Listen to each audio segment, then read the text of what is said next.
નમસ્કાર દર્શક મિત્રો, આપ જોઈ રહ્યા છો Banas crime 24 news Gujarati channel. હવે જોઈએ આજના મુખ્ય સમાચાર।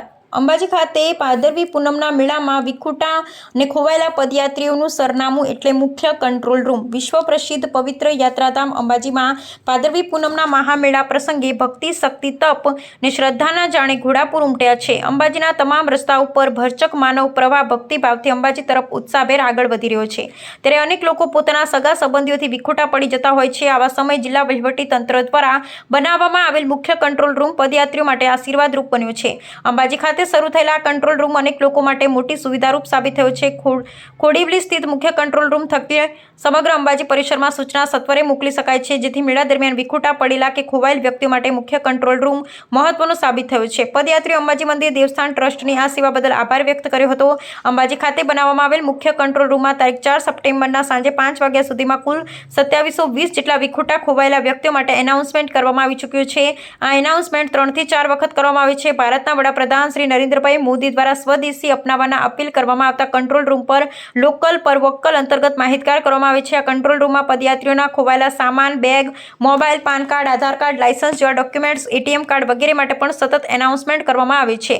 3 શિફ્ટ અને કર્મચારી સાથે રાઉન્ડ ધી ક્લોક કાર્યરત આ કંટ્રોલ રૂમમાં મંદિરની વ્યવસ્થાઓ વિશેષ લોકોને સતત માર્ગદર્શન પણ આપવામાં આવી રહ્યું છે। Bureau report Haresh Thakkar. મારું નામ મનોજ ઉપાધ્યાય છે, હું કાયદા અધિકારી છું।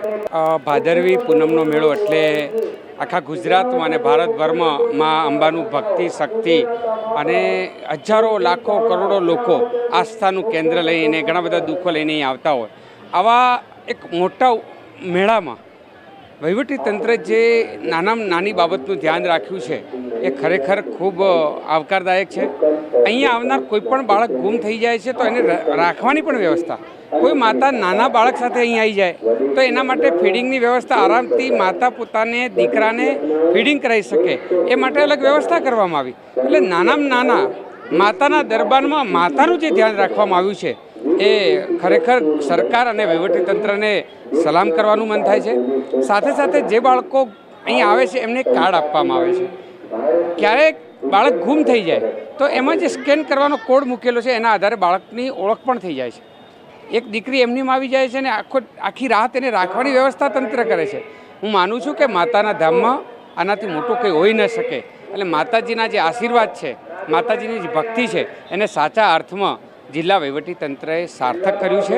ફરીથી વહીવટીતંત્રએ માના આ કાર્યને જે કર્યું છે એ માટે હૃદયથી બિરદાવું છું। ખૂબ ખૂબ આભાર।